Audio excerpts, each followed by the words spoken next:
I experienced another up-close encounter with a scissor tail. Its long tail was kind of scissoring, if that's the word, as it hovered above, and I saw it on two sides of the road. And then I got to enjoy a lovely evening sitting out on the bench, just watching lightning bugs with my mom. And these pauses to just be present and to worship God's glory really helped me to remember to sometimes just not overcomplicate or overthink a personal ministry. It just reminds me to just, sometimes you just need to show up and accept God's assignments and linger with Him. And I recently had seen a wonderful devotional by Reverend Pam Morrison, quote, "One of the greatest shifts we can make as Christ followers is to start each morning simply praying, 'I'm here, Lord.' What's on our schedule? God will give impressions through His Word, other people, circumstances, the nudges in our hearts. There are perhaps certain things fixed on the calendar, yet believing that in the midst of this, God will bring what we have not planned, could not foresee, and cannot resource except by His strength, helps us to get up unruffled, hope-filled, and ready to touch other lives with His grace. And if you are in a difficult season, being able to stay focused and present, non-anxious about next week or next year, because you hold on to the words, 'I am with you,' is to know peace and usefulness in the storm." And I can think of several people who have really done that, who have sought the Lord's schedule. Here in North Central Kansas, we have amazing ministries by Christy Aerosmith, Rod Rose, James Rice, Formoso Church, Matt Ehlers, and Olive Hill Church offering drive-in Sunday services during this time. And another great servant for the Lord is Pastor Clifford Larrabee. He is the pastor of my uncle's church in Wisconsin, Spooner Nazarene Church, and they've sort of welcomed me in as part of their church family, and it's been a tremendous blessing to myself and my family. And Pastor Cliff has really stepped up and been using Facebook and YouTube to keep Sunday school, along with Pastor Cash, to keep Bible studies, to keep Sunday worship going.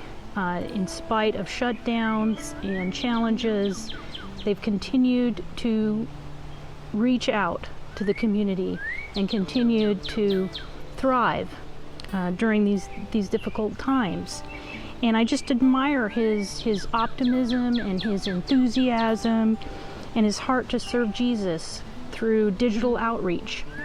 And so it was a real blessing to have the opportunity to just sit down with him and talk with him about his ministry.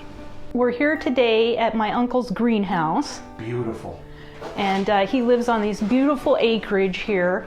But I was just thinking when Brad said, let's set up in the greenhouse, I was thinking that that's perfect to speak with you today, because the church is like a greenhouse. Yeah, I never thought of that. Where you try to help people grow in their faith. And that is really, I like that. That's, a lot of churches, they do a lot of things, but unless you're making disciples and helping them grow, you're just wasting your time. You're spinning your wheels, in other words, Yeah. Which you have been doing. Talk about shining the light and helping people grow. There have been so many challenges because of this pandemic. Right. And haven't been able to meet in the usual ways. But you've really stepped up for digital outreach. Well, it wasn't in my plan. When I first got here 2 years ago, we just did the church thing, the church services, many Sunday nights and Wednesdays and what have you. And I used to work on radio years ago. I just off and on in Christian radio, did some local programs. And and radio is a hard business to get into because everything's going on the internet now. And so anyway, radio is getting automated and all that. And so I haven't been in radio in a lot of years. And I was saying, Lord, that's something I really enjoyed. I would like to get back into radio someday, but if I don't, I'm happy what I'm doing. And the epidemic took place, and all of a sudden there's this talk about going online, and I always said I have a face for radio. And I'm like, I do not want my picture out there. I just, a lot of people are human, they're self-conscious. Well, anyway, so we start doing it, and it's amazing the people that are tuning in, not just outside of our church area, but throughout the state and the Midwest, and sometimes parts of the world. You never know who's tuning in, and it's been a very effective outreach. It used to be, Shannon, how many people go to your church? You see how many you're reaching. Now it's not how many people are going to your church, how many people are watching your church online. And so it's been really neat, and we've had 2 or 3 different families that when this thing winds down and they got a hold on this coronavirus, they want to start coming to church all the time. And we've had some visits since we've been safely meeting again. So this has been great. Yeah, well, I've just, I enjoy watching, Yeah. And I just think that it has really helped, even all the way in Kansas, to be able to have the message and the music and the Bible studies that you brought. And I think we're getting, what I would like to see happen, and I never really thought about it, a lot of elderly people don't have internet, and of course they grew up, they don't care if they have it or not, but this is a great means if we could get the internet into the hands of stay-at-home elderly that can't get out, shut-ins.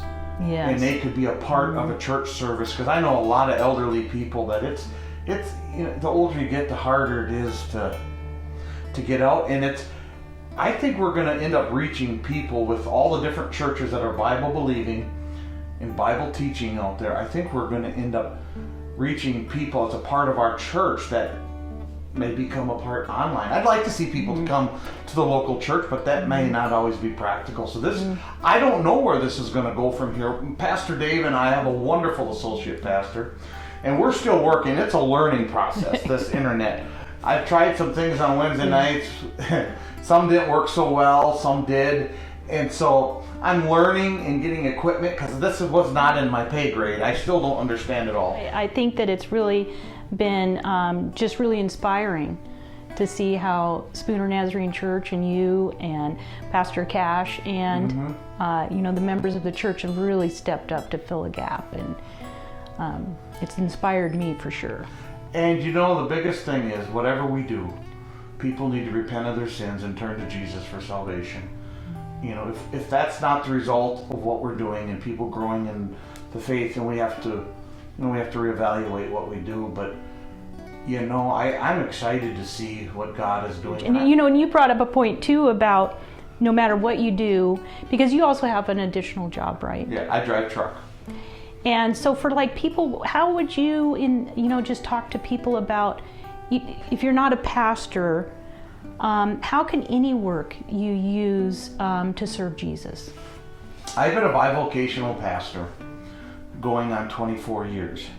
And I've been pastoring now as a senior pastor, close to maybe 25, but about 23, 24 of those I've been a bivocational pastor. And in a lot of ways, my ministry at work and with the people is just as important as my ministry at the church.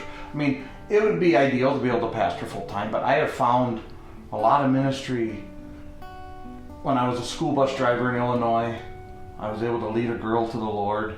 She's still going there today, and she loves the Lord and is serving Him. And everything we do is ministry. Sometimes we think the only real ministry is Sunday school teachers and preachers and board members. It's not true. Everybody, the people that are cleaning the church, everything we do is ministry. The worship is, I like that one song. It's all about worship. It's everything we do. Here I am to worship. It's all about you, everything we do. Yeah, I love that.